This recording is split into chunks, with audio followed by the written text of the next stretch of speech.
नमस्कार दोस्तों, मेरा नाम है गगन और स्वागत है आज की इस वीडियो में जहां हम बात करने वाले हैं रेनो काइगर के बारे में। रेनो काइगर जो है वो एक नई मिनी एसयूवी है रेनो की ओर से। इस सेगमेंट में इतनी सारी मिनी एसयूवीज हो रखी है कि एक और जब आ रही है तो ऐसा लग रहा है कि सबसे बड़ा सेगमेंट ये होने वाला है, जो कि एक्चुअली हो भी रहा है। अगर आप सेल्स फिगर्स को देखो तो प्रॉब्ली आगे जाके यही होगा। फिलहाल ये रेनो काइगर जो है वो आई है हमारे पास में एनसीआर मोटर्स की तरफ से। तो अगर आप गुड़गांव के आसपास हैं तो या एनसीआर में है तो एनसीआर मोटर से रेनो ड्राइवर खरीद सकते हैं। यहाँ पे कॉन्टैक्ट नंबर मैं उसका छोड़ दूंगा। और अब बात करते हैं काइगर के बारे में इन एंड आउट। सब 4 मीटर एसयूवी सेगमेंट में रेनो काइगर और निसान मैग्नाइट जैसी गाड़ियां बजट फ्रेंडली कार्स के रूप में देखी जानी चाहिए। ये दोनों गाड़ियां निसान रेनो के एक ही प्लांट में बनती है, एक ही असेंबली लाइन पे बनती है। हालांकि दोनों गाड़ियों में एक्सटीरियर में डिफरेंसेस हैं, इंटीरियर में डिफरेंसेस हैं और कुछ फीचर्स का भी फ़र्क है। रेनो काइगर जो है वो थोड़े से ज़्यादा इंजन और गियरबॉक्स ऑप्शन के साथ में आती है, लेकिन क्योंकि रेनो ने हमें मीडिया ड्राइव से दूर रखा है इसलिए हमारे पास में सारे इंजन और गियरबॉक्स ऑप्शन चलाने का अभी मौका है नहीं।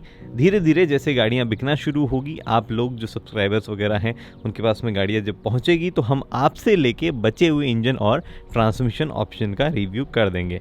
फिलहाल डिटेल में जानते हैं रेनो काइगर के फीचर और 1 लीटर मैनुअल ट्रांसमिशन चलाने में कैसा है उसके बारे में। ओके, तो शुरुआत करते हैं सामने से क्या क्या चीज़ें हैं। चाबी से सबसे पहले शुरुआत करते हैं क्योंकि यहाँ पे भी 2-4 चीज़ें एक्स्ट्रा है जो हमने मैग्नाइट में नहीं देखी थी। बेसिकली रेनो जो यूजुअली देता है वो चीज़ें हैं। लॉक अनलॉक आपके पास में है।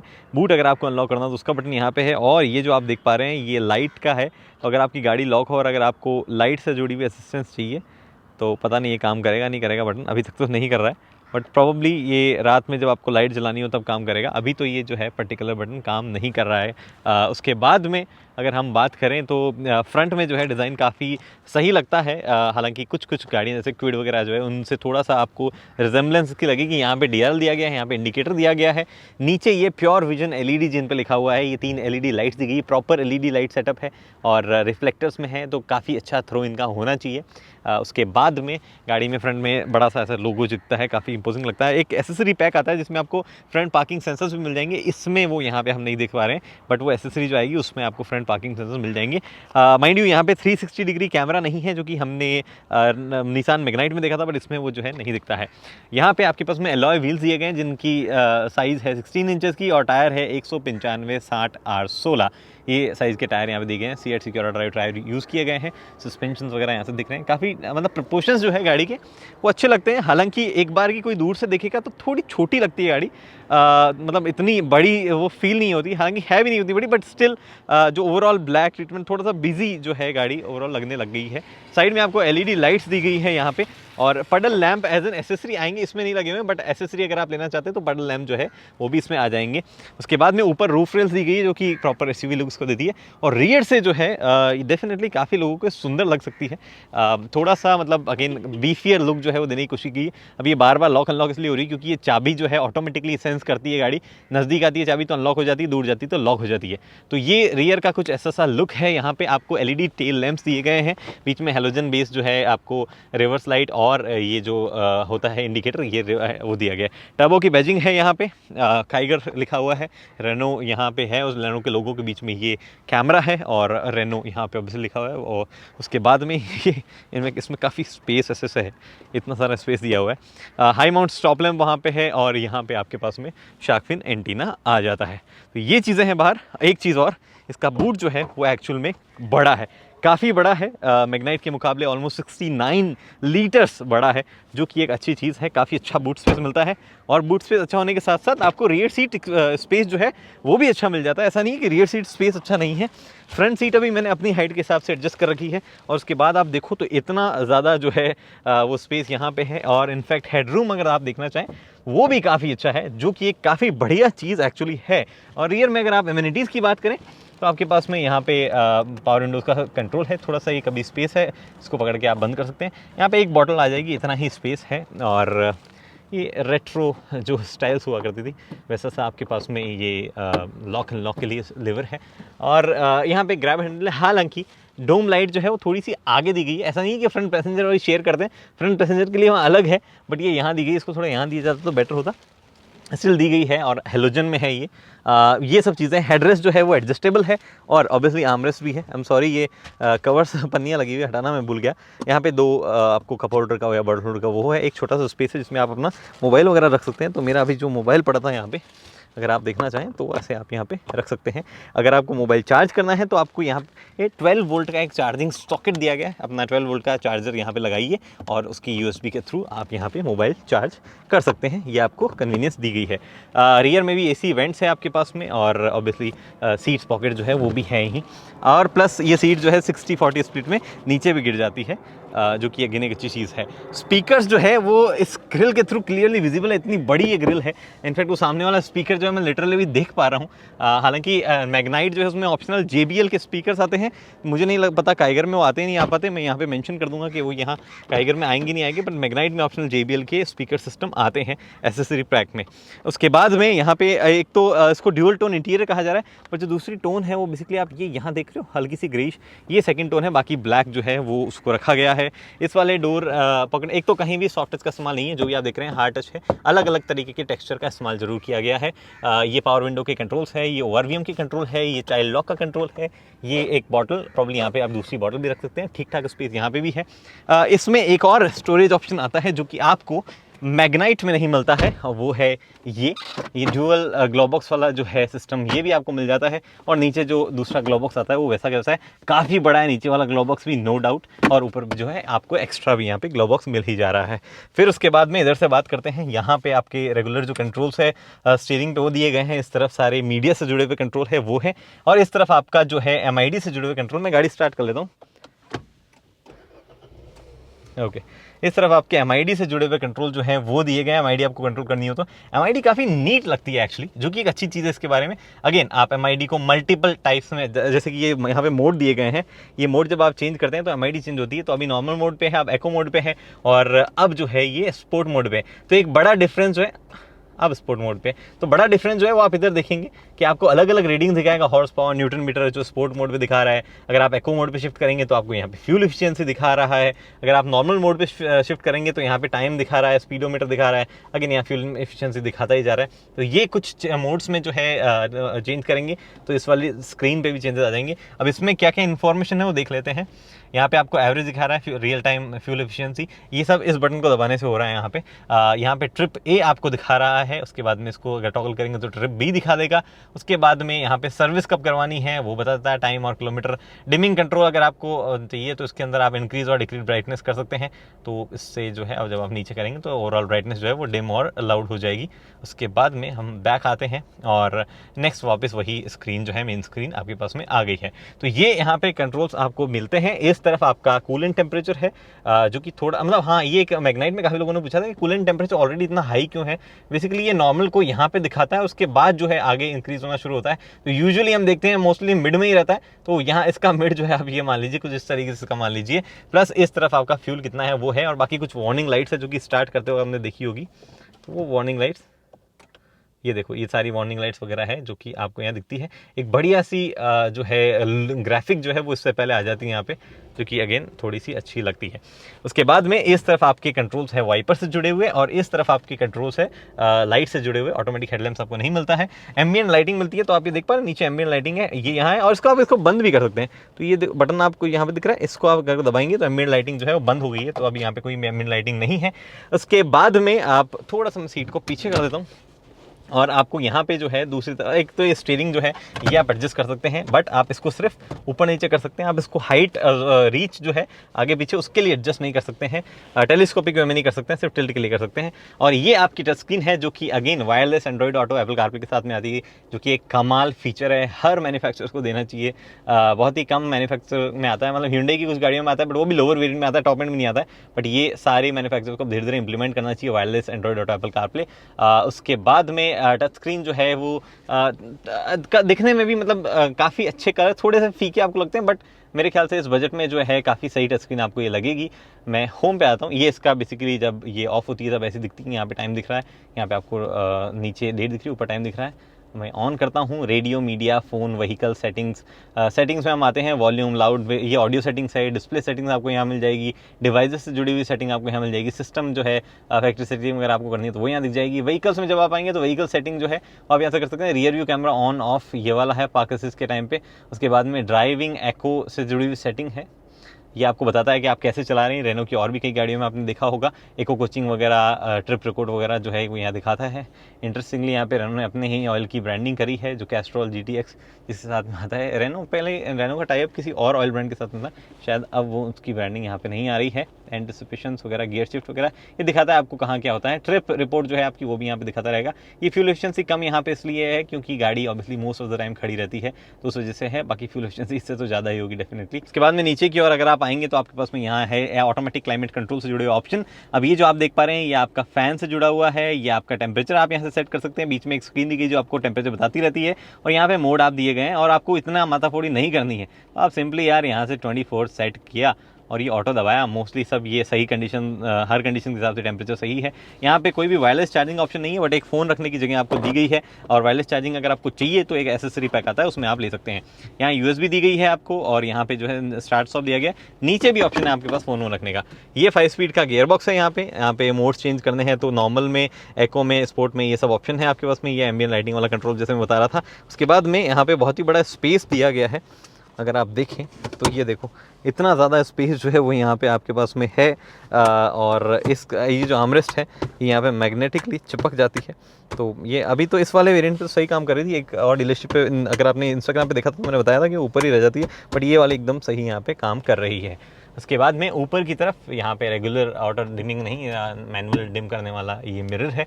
और ये डोम लाइट यहाँ पे है, हेलोजन वाली है। यहाँ पे ये चीज़ क्या है, अगर कोई बता सकता है तो प्लीज़ बताइए। कुछ गाड़ियों में आपको देखने को मिलती है, मैंने कुछ वीडियोस में भी इसके बारे में बताया। क्विज खेल लेते हैं हम चलते चलते। ये यहाँ पे आपके पास में एक वैनिटी मिरर है, और इस तरफ अगर आप इसको खोलेंगे तो यहाँ पे भी वैनिटी मिरर है। कोई भी लाइट जो है वो आपको डेडिकेटेड इसके लिए मिलती नहीं है। गाड़ी में 4 एयरबैग आते हैं, ये एक प्लस पॉइंट है मैग्नाइट के मुकाबले। जो एक्स्ट्रा 2 एयरबैग हैं अपार्ट फ्रॉम जो डैशबोर्ड में होते हैं, वो आपके पास में यहाँ पे सीट्स पे हैं, जो आप इधर देख पा रहे हैं। अब सीट्स जो हैं वो भी काफ़ी सही लग रही है, होल्ड अच्छी करती है। अभी बाकी तो लंबी ड्राइव जब की जाएगी तब वो पता चलेगा। और यहाँ पे आपके पास में ये सीट अप डाउन करने का ऑप्शन है। और साथ ही में अगर आपको यहाँ जानना हो कि क्या कैसा स्पेस है, थोड़ा सा क्रैम्ड स्पेस है। एक्सीलरेटर पेडल जो है वो जब आप दबाएंगे तो थोड़ा इधर हल्का टच करेगा। हालांकि कुछ लोग इसको सही अच्छी चीज़ मानते हैं, जिसमें मैं भी हूँ, क्योंकि आप यहाँ पे अपना जो है जूता जो भी है, फुटवेयर जो पहना है आपने, उसके साथ में इसको जब दबाएंगे तो आप ईजिली आप जो है इसको एक पोजीशन में होल्ड कर सकते हैं, यहाँ पे ज़्यादा बेटर आप उसको फ्यूल एफिशिएंसी के हिसाब से कंट्रोल कर पाते हैं। गाड़ी में क्रूज़ कंट्रोल नहीं आता है माइंड यू, जो कि मैग्नाइट में आता है। तो यहाँ पे आपका क्रूज़ कंट्रोल आपको मैनुअली ऐसे ही करना पड़ेगा। ये आपके हेडलाइट लेवलर है, रेट्रो स्टाइल पुराना वायर वाला तरीका है। हेडलाइट जो है ऊपर नीचे आपको इन्हीं से करनी पड़ती है, लेवलिंग अगर आपको उनकी करनी होती है तो। उसके बाद में कुछ चीज़ें हैं जो मैग्नाइट और इसमें अलग है, उनकी बात कर लेते हैं। पहले बंद कर लेता हूँ। जो मैंने अंदर आपको बता दी है, उनके अलावा मैग्नाइट जो है वो आपको कनेक्टेड कार वाला सिस्टम जो है वो भी ऑफर करती है। प्लस मैग्नाइट में आपको टायर प्रेशर मॉनिटरिंग सिस्टम भी मिलता है, जो कि इसमें नहीं मिलता है। बट इसमें आपको एक और चीज़ एक्स्ट्रा मिल जाती है, PM 2.5 का एयर फिल्टर जो है अंदर वो भी आ जाता है। और बाकी जो चीज़ें थी एक्स्ट्रा वो मैंने आपको बता ही दी है। अब यहाँ पे रेनो काइगर प्रॉब्लम, मतलब जिस हिसाब से अगर फीचर डिफरेंसेस की बात की जाए मैग्नाइट के मुकाबले, तो ऐसा लगता है कि काइगर थोड़ी सी ज़्यादा जो प्रैक्टिकल इंडियन बायर्स जो है उनके नीड्स को टच करती है। बट मैग्नाइट जो है, जो यंग लोग हैं जिनको ज़्यादा फीचर लॉडेड कार चाहिए, उनको थोड़ा सा ज़्यादा वो बेटर अट्रैक्ट कर पाएगी। दोनों ही गाड़ियों में आजकल के युवा, बूढ़े, जवान, बच्चे, सबका फेवरेट फीचर सनरूफ जो है वो नहीं ऑफर किया जाता है। और हमें ये चीज़ भी ध्यान रखनी पड़ेगी कि जिस हिसाब से इनकी प्राइसिंग रखी जाती है, और ये आप सारी प्राइस आप यहाँ पे देख पा रहे हैं, उस हिसाब से ये गाड़ी थोड़ी सी बजट को ओरिएंट करके दी गई है। तो उसमें उतने ज़्यादा फैंसी फीचर और उतनी बढ़िया क्वालिटी आपको डेफिनेटली नहीं मिलेगी। अब चलते हैं सीधा इसको चलाते हैं। ओके, तो अब बात करते हैं Renault Kiger manual 1 litre turbocharge manual version की। यहाँ पे हमारे पास में 5 स्पीड का गियरबॉक्स है, और 100 PS जो है वो पावर बनाती है, और 160 न्यूटन मीटर का टॉर्क जो है वो ये गाड़ी ये इंजन जो है निकाल के देता है। अब ये पावर और टॉर्क फिगर जो है वो डेफिनेटली बेटर है नेचुरली एस्पिरेटेड वाले से। और अगर आप रेगुलरली गाड़ी में 2-3 बंदे बैठे रहते हैं और उस हिसाब से अगर आप सोच रहे हैं काइगर, तो डेफिनेटली आप इस इंजन के बारे में ज़्यादा सोचिएगा।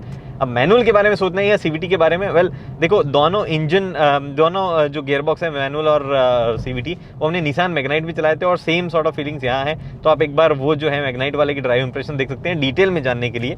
अभी हमारे पास चलाने के लिए यही है टर्बोचार्ज मैनुअल ही, तो हम इसकी बात कर लेते हैं और इसी के बेस पे बाकी चीज़ें जो मैग्नाइट से डिफरेंट होगी उनकी बात कर लेते हैं। जैसे कि सबसे पहली चीज़ है वो विजिबिलिटी वाइज और एर्गोनॉमिक वाइज जो चीज़ें हैं वो डिफरेंट होगी।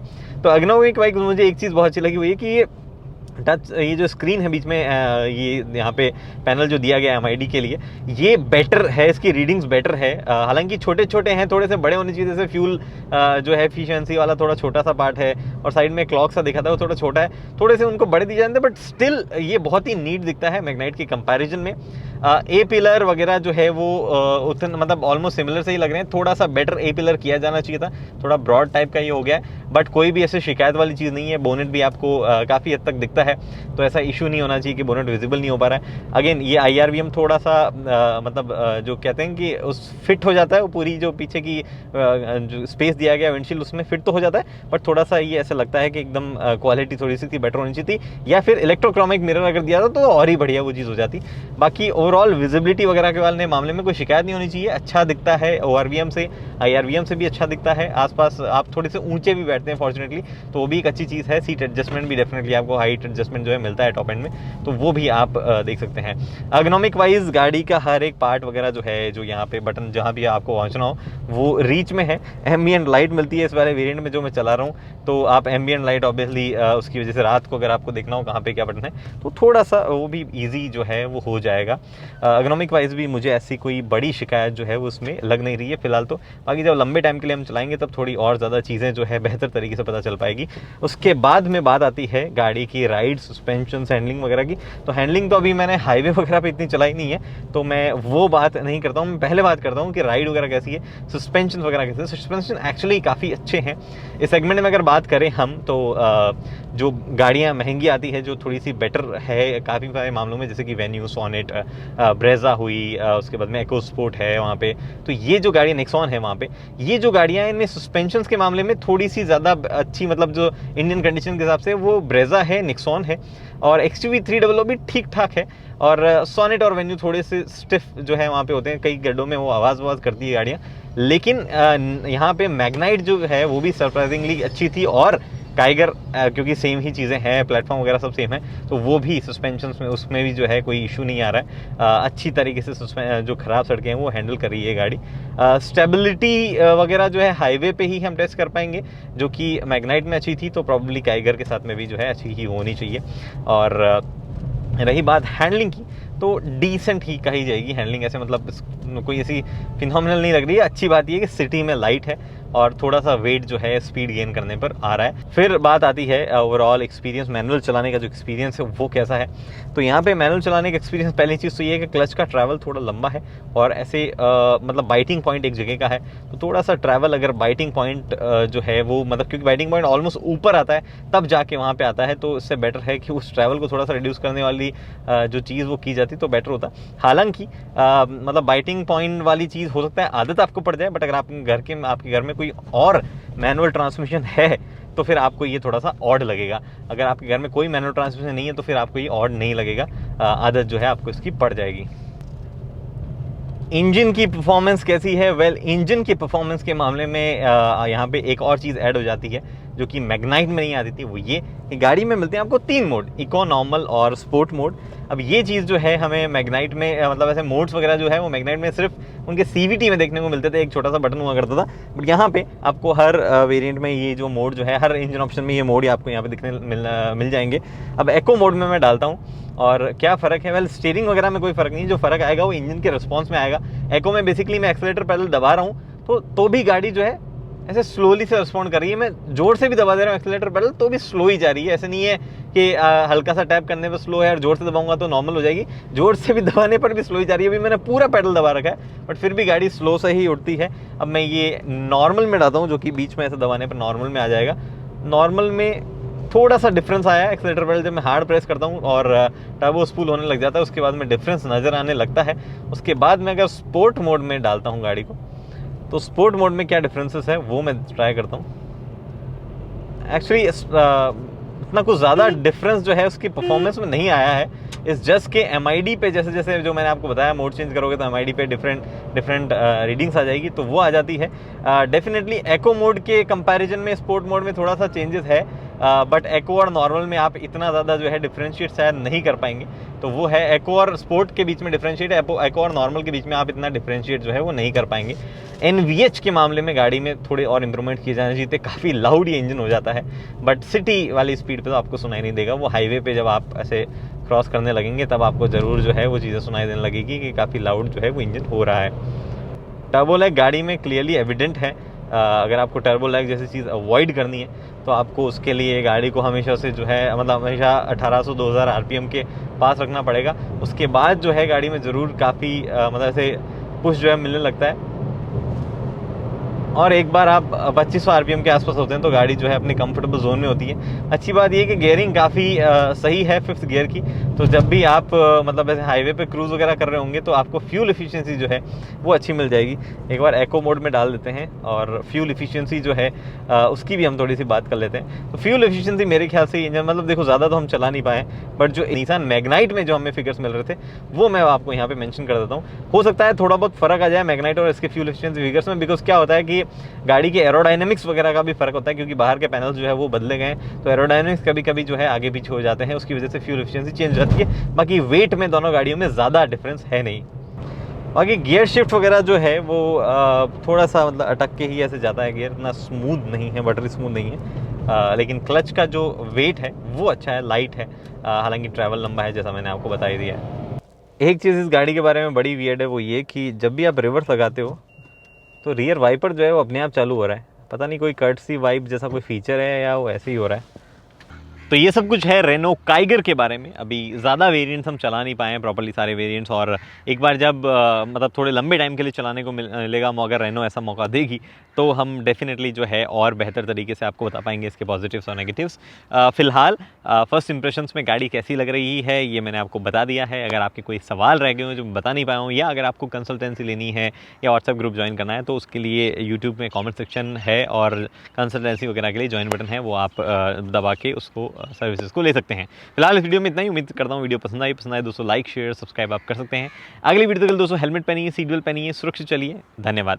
एक और चीज़, गाड़ीफाई वेबसाइट का लिंक नीचे दिया है, वहाँ पे बहुत सारे आर्टिकल्स है इसके बारे में, तो वो जाके आप देख सकते हैं, या सिंपली गूगल कर सकते हैं रेनो काइगर गाड़ीफाई।